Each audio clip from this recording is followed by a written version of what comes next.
Are you ready to embrace aging with vitality and purpose? Welcome to Essential Wellness, the podcast dedicated to empowering women to live their best lives at any and every age. Join us as we explore the secrets to living and aging well with insightful conversations on health, wellness, and finding meaning, purpose, and passion in midlife and beyond.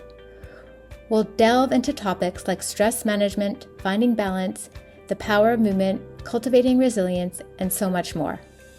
Get ready to be inspired by transformative stories, expert advice, and practical tips you can implement right away. I'm your host, Dr. Mikel Segal. Let's dive in. Well, hello, everybody, and welcome. I'm here today with Rita Gupta. She's a board-certified integrative and family medicine physician.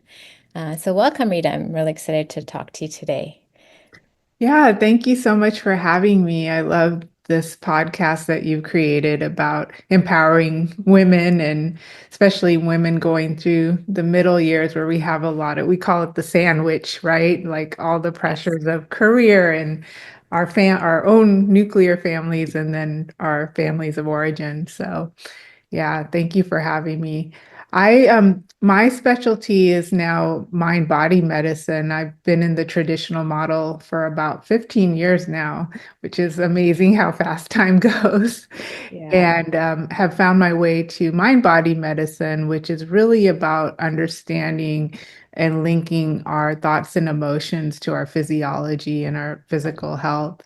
And it's so empowering because these are tools and ways to empower ourselves that don't rely on external gadgets and, products we need to buy to fix our broken selves, or so we are taught to believe. And through my own chronic pain journey, I found this work as well. So it's been very meaningful to me and feel very passionate about sharing this with others, almost like I have no choice but to share it with others because Wow. it is so needed in our broken healthcare system. And, having these tools have been very empowering for me as a clinician because a lot of times, we find that we do such extensive workups now and we're looking for that one cause or root cause when we don't realize it's our dysregulated nervous system or it's our chronic stress response. And to not have an answer is sometimes really hard too. So this is very empowering that we can get to the root cause and then we can kind of have our own agency to Mm-hmm. to regulate ourselves. Yeah, I love that. Yeah, I've also found that just really learning about your body and how the body is, really has so much wisdom in it and how it, there's the capacity to heal from within is, yeah, for me also was very enlightening. So tell me a little bit about your story and how you found mind body medicine and what it's done for you. Yeah, sometimes when you look back, then it makes more sense than when you're doing it. But I always felt called to do integrative medicine. I had trained in Arizona at the Mayo Clinic in Scottsdale. So the Tucson, the U of A program, the Dr. Andrew Weil program was just, Yeah. an hour away. And I always had it on my bucket list that it's something I wanted to do. So I had that seed already planted. And then Mhm. as I, got into clinical practice after residency over the years, I just noticed that my toolkit needed more. There was just so many patients that, after I did the extensive workups and, counseled them, they were still not getting better or they were frustrated. And I was seeing patterns of the mind-body connection there. And I was really understanding that it was that deep therapeutic relationship that I could foster with my patients that Mhm. really helped them the most. It was the loving presence, it was connecting with them, understanding what was going on in their personal lives, and Mhm. really just being there, holding space. Mhm. So when COVID hit, it really, of course, for the whole world, kind of brought into view what our perspectives were and what mattered most to Mhm. us. And I think it really was like Definitely. called me to the fellowship. I was just like, okay, this is it. This is the time. I'm doing it. Hmm. And yeah, so that really was the start. And I think being with like-minded, like-hearted individuals, gave me that validation because sometimes in medicine we are in our silos and we do want to practice doing the best for our patients. So we think science is kind of the only road. And then if our peers feel that same pressures, we can kind of echo each other and then we're not kind of Definitely. looking beyond. So I think being in the fellowship with other practitioners who are Hmm. on that path was really helpful. Mm. And then from there, I found pain reprocessing therapy. Mm. I expanded my tool set, and then I became a master trainer in pain reprocessing therapy. Then I became certified in freedom from chronic pain. So really focusing on the chronic pain, chronic illness, chronic fatigue, Yeah. POTS, that Yeah. long COVID. And then now I've gotten into the emotional work. So I really do some IFS, looking at kind of our defenses, our protector parts, Hmm. also emotional awareness and expression therapy, which is kind of a amalgamation of all the different integrated approaches, but it's really about, validating our justified emotions and really giving them that expression in a safe, way so that Hmm. they're not suppressed as pain or illness or symptoms in the body. So that's kind of a mouthful, but Wow, that is a I lot of training. but I needed to kind of, I think, just get it Yeah. out there. No, for sure. Wow, it's so interesting. And I mean, it's such important work because there's so many people out there that are suffering in chronic pain and a lot of suppressed trauma and things like that. So, what have you found with the people that you've worked with? Is there one particular story that sticks out for you that really made a difference, or how do you? I guess we'll start with that question before I add more on. Sure. There really isn't one particular story because everybody is so individual and their Yeah. nervous system is so unique. Hmm. And I think a lot of times what is in our conscious awareness is also so different, because a lot of times I've had clients that I've coached where they really don't even understand why they would have any repressed emotions or they haven't had any hardships. And then there's the people who have like, a high ACE score, the adverse Hmm. childhood events, and it's very clear that Hmm. there was a lot of, implicit memories. Maybe they don't remember as much, but that are kind of creating that hypervigilance state. Hmm. But I think what I find universally is really it's that awareness piece. And that's what I love about coaching versus like traditional, medical care is coaching really gives that space for that self-awareness piece. Hmm. And I think we all have that innate healing, but it's like we need to expand that capacity and awareness is what does that. And then we can intuitively know what we need and check in with ourselves Hmm. without feeling like that external dependency on someone else to kind of quote unquote fix our problem. Yeah.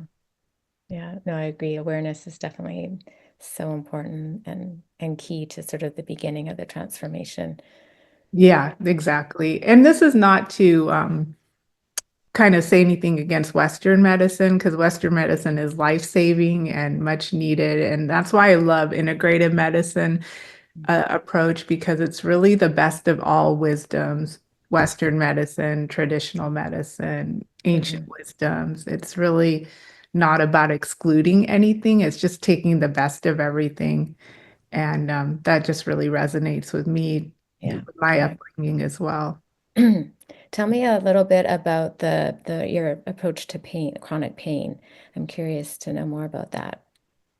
Yeah, I really want to understand everything that the patient is going through, not just their physical body symptoms. I really focus in on what's going on in their life, who they are, what matters to them, kind of from a mind, body, soul perspective. I know that brings in religious connotations, but it doesn't have to be a specific religion, or it could be a universal energy, or it could be our energy to ourselves, our connection to ourselves. But I really get a whole person perspective. I look at where the linkages might be, because a lot of times I've noticed there's some kind of connection to some kind of huge stressor or a lot of little stressors that where the bucket just ran over, or there's some kind of framework, because we know now that there's like, we hear the word trauma, and it's, Mhm. obviously brings up a lot of big T trauma, but there's Yeah. also the little T trauma. And Yeah. it's not so much the event that influences us, it's the imprint prior Mhm. events have left on us, and it's that filter we're viewing, our experiences in the world. And I think that's where the awareness and the shift happens. So a lot of it is that I do a lot of pain science education, because a lot of times we think we're still in that Descartes model where the mind and Mhm. body are separate. Right. And we don't realize that really it's the brain that's generating the alarm signal for pain. The inputs are coming in, but it's the brain's, the survival brain, and then the prefrontal cortex, which is kind of synthesizing all this information. And then our amygdala, which is our, fear, not to get too technical in the Mm. neuroscience, but it, really understanding that also brings that unconscious to the conscious, because then we see that, oh, wait a minute, I'm really frustrated about my pain, or I'm scared about my pain, because those are kind of they fuel the pain more. Mm. So do you find just sort of teaching about how that is contributing to the pain, that's what sort of makes the shift in most people or allows them to have more capacity for the pain, or what what what what do you find? Yeah, that's a great question. I think what happens is people have, again, like their nervous systems, or it just depends. Like I've had people who read a book, like Dr. Sarno's work, or, Alan Gordon has The Way Out, or it's like a shift in attitude and perspective. And it just, that subtle shift can be transforming for some. And then some people learn about the neuroscience, and they were like, wow, that really makes sense. And then they get that awareness piece, which helps them kind of check in and avoid that pain fear cycle, which, can be vicious. Mm-hmm. And then some people do need extra help or support. And, I have clients where I've worked with them for a few sessions and they really get it. And, they don't really need more support, but I have people who are ongoing. And sometimes they just look at it like, why not have support? Why do this on our you don't have to do this on your own. We heal in community. And I Mm-hmm. think it's that co-regulation, the mirror neurons, and holding that therapeutic space. Because if my nervous system is attuned to them, then they can kind of mirror that when they're, still kind of figuring it out. Yes, Hope that that's made sense. yeah. I mean, the mirror neurons is, something that it makes such a difference if you can if you can be the sort of the grounding, pre have a grounding presence and be there to support whoever it is that you're coaching or that you're supporting is huge. And Yeah. we now know that it I plays a think ancient wisdom really understood I think that so. Yeah. thing of medicine, but in our current healthcare system, there's no time or space to really have that. Yeah, I think that's one of the big things is the time and the space for sure. What's one of your favorite tools to use and when you're working with people? Maybe you could share with the audience what one of your favorite tools is. I think breath work is always my biggest tool that I use. I always kind of course, approach it to every person differently, because it's so much out there on, like, social media. It's kind of being stuffed down our throats, like, in terms of like, oh, the breath. Yeah. And, Yeah. then you just feel like, wait, I'm breathing. Am I doing it right? I'm alive. I know, exactly. Yeah. But it really is because it's the only thing that's conscious and unconscious, right? So we consciously can take a breath and we're unconsciously breathing all the time. Mm-hmm. It's really our first access to this world. It's our first nourishment. We come out of the mother's womb and, we take that first breath. And if the baby's not breathing, everyone is like, oh, come on, take a breath, take a breath. So it really anchors us to that present moment. And I think what I really focus on is having people try to check in with themselves and then focusing on the breath and then seeing if any emotion comes up. So let's say, you're having a busy day and you're just like, you haven't even had a time to eat lunch or use the restroom and you're just like in your head, totally disconnected from your body. Mm-hmm. Sometimes just taking a breath. Dr. Neff has this stop method. You may be familiar with it. And Mm-hmm. I love that one because you literally just stop and pause. And then you kind of have a chance to just say, okay, what am I feeling right now? And emotional work isn't really about fixing anything. It's just about giving space to the emotion. So sometimes it's about just saying, I see you. Like, I'm overwhelmed. Okay, I see you overwhelmed. I know this sounds kind of woo woo, but It always does when we start talking about stuff like this, but it's yeah, there's a lot to it. Yeah. yeah. And then it's just kind of pausing and accepting it. And maybe it's giving yourself a self hug, like a little bit of self compassion. I love this mother love hug where you put one arm here, kind of supporting you, and you just say, I got you. And then you proceed with an intention of just, so it's not about fixing or doing, it's just more about being. And Mm-hmm. I think that's my main is checking in and because a lot of times we check out, right? When we're Oh, yeah. overwhelmed, we check out because Yeah. we're trying to, it's a survival mechanism. I mean, our nervous system is overloaded, so we just kind of go into that freeze or shutdown. So checking in is probably the biggest tool. And I really like the stop method. If you want to learn more about it, Dr. Neff's website has so many Mhm. resources and guided meditations and then Yeah, I of can try course to in link my to work. her website. Yeah. Yeah. And then, I was just going to say, of course, in my coaching, I keep reinforcing it. And I have a lot of other tools I use, but a Yeah. lot of times it's not the tool or technique, though. It's making that little shift in how we perceive the incoming information. And I encourage clients to make their own tools that Yeah. feel unique to them or messages of safety, which are, relevant to their life. Yeah. Yeah. I love that. Yeah. Like sort of finding something that works for you is going to be the thing that works. But Yeah.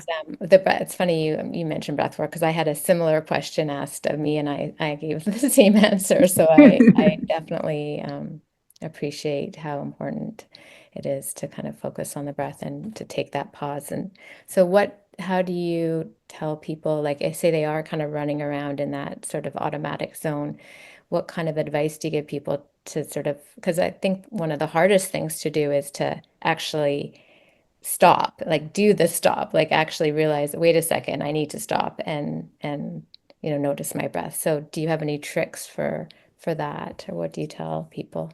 Yeah, that's an art. That's the art in practice. But I think it's about having a felt sense Mm-hmm. in the body of what it feels like to be disconnected. So, clients have told me, well, I'll get like a lump in my throat, or I Mm-hmm. feel like a heaviness in my chest or a tightening in my stomach. So it's getting in tune with when that feeling of overwhelm happens, what's that felt sense and connecting to that?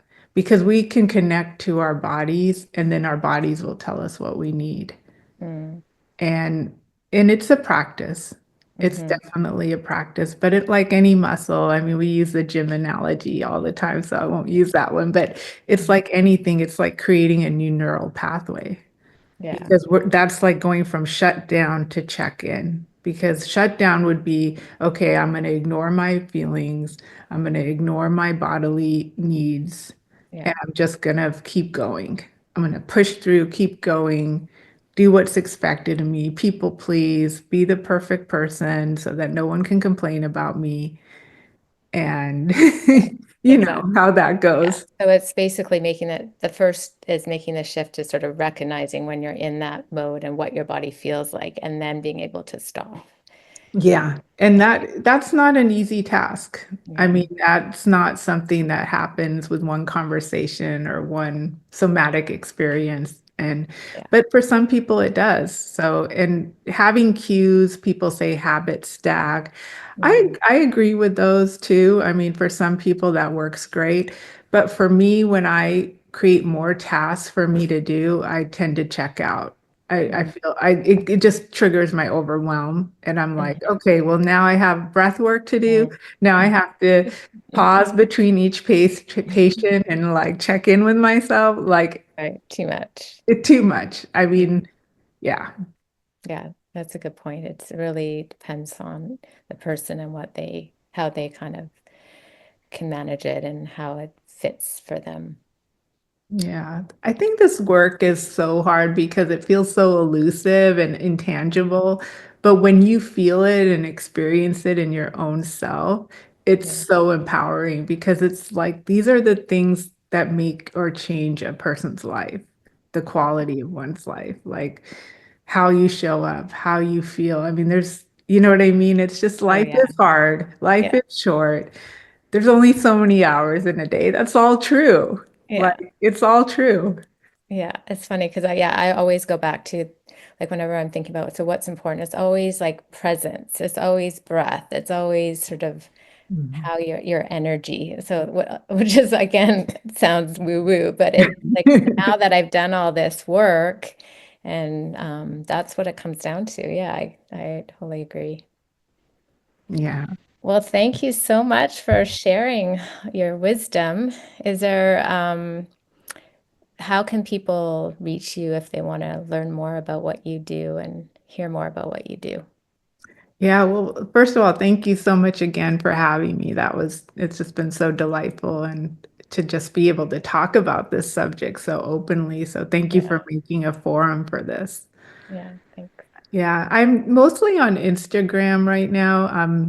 My name is Rita, Mindful Mentor, and I also have my website listed there in my bio. It's drritawellness.com. I am I'll post it in on the link. yeah, that'd be great. I am rechanging a few things, but the website will redirect you to the new one. So Okay. should be good for a few years. Great. Well, thanks again. Any last pieces, the last words you wanted to share before we sign off?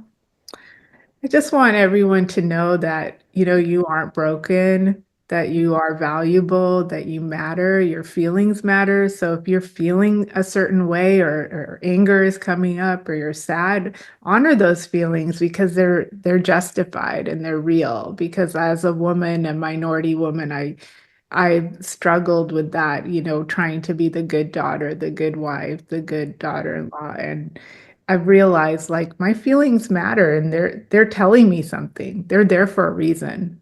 So so I would Yeah, just say don't neglect yourselves because you I matter. love that. I love that. And I always think like we never question a baby's right to have feelings or to exist, but then, you know, so often as women or, you know, we question, we have those sort of questions come up in our own heads. So I love that. It's very empowering. Thank Yeah. you for sharing. And thanks again. Well, thank you.